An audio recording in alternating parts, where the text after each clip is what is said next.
We're here with Daniel Miller, former Don Bosco Technical Institute graduate, class of '89. Yes. Wow. So we're here with him. We're talking about some of the mazes that you create. What got you started in this type of industry and creating some of these great mazes? Well, a start. Well, if you're talking Don Bosco, I mean, it's highly technical. I took drafting at Don Bosco.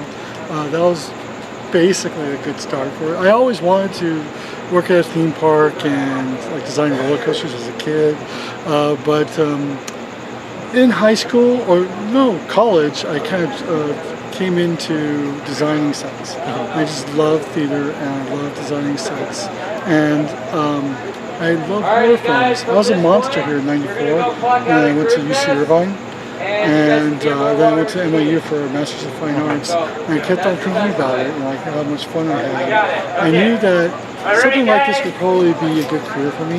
So when I came back from M.U.E, I just applied, and it was sheer luck that there was an opening for design, right? In '98 actually. For Knott's Berry Farm, and that's when I've been starting. I've been here like 16 years. Great, great. Well, last year we were here and we actually saw one of your mazes you created, Black Magic, which was friggin' amazing. And especially for it being one of my first ever mazes I've ever been to. Yes. What was some of the things that you implemented? Are you still going to be doing Black Magic this year? And what, do you still have a hand in it? Yes, I'm the designer. We actually have a whole new wing in the back, which we call the Hall of Illusion. It has some really cool tricks that people are not going to be expecting. It's really fun. And the whole key room has been redesigned. You went to the key room? We didn't go to the key room last year. Oh. We just went straight through. Oh, you should go to the key room this year. Okay. So it tells the whole backstory of Houdini's seance and him coming back to life and haunting the theater. But this year we're adding a all new layer of effects and a whole new script to the key room, as we are with all the key rooms. This one in Pinocchio is completely new, and the one in Voodoo is completely new, but the rest of them are all new scripts and new effects. Oh, very cool, very cool. I'm looking forward to seeing that again, as well as and you have a new maze actually this year. Yes, too. we do. My new maze is the Toothberry, and it's replacing Delirium, and it's pretty disturbing.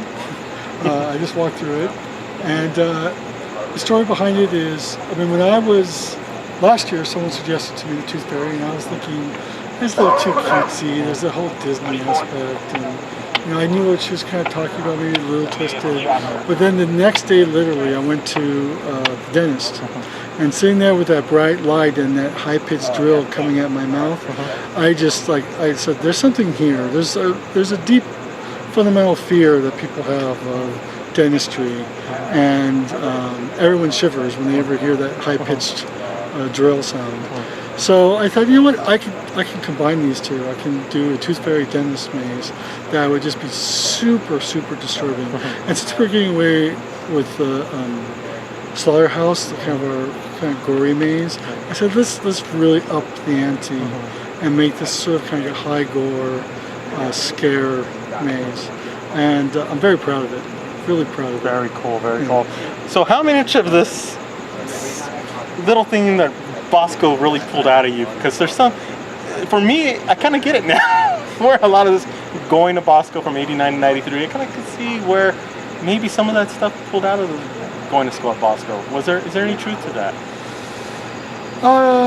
Bosco was very influential. I mean, it was very creative to be there. I really pushed myself there technically.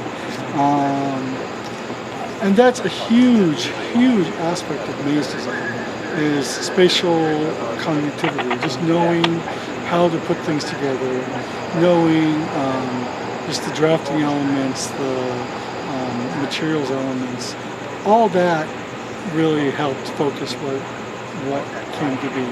And you know, it was a great experience. Don Bosco, I mean, I wouldn't replace it for anything. I really, I really appreciate everyone and the discipline they taught me. Yeah. The discipline was huge at Bosco. So just putting together a maze, having that sense of organization, was the backbone of what a good design was. So did you ever get caught crossing the mall? I did. Well, I actually recall this because that earthquake that happened. I was there during the big Whittier earthquake, and I was riding a bus on Rosemary Boulevard, and right on the mall.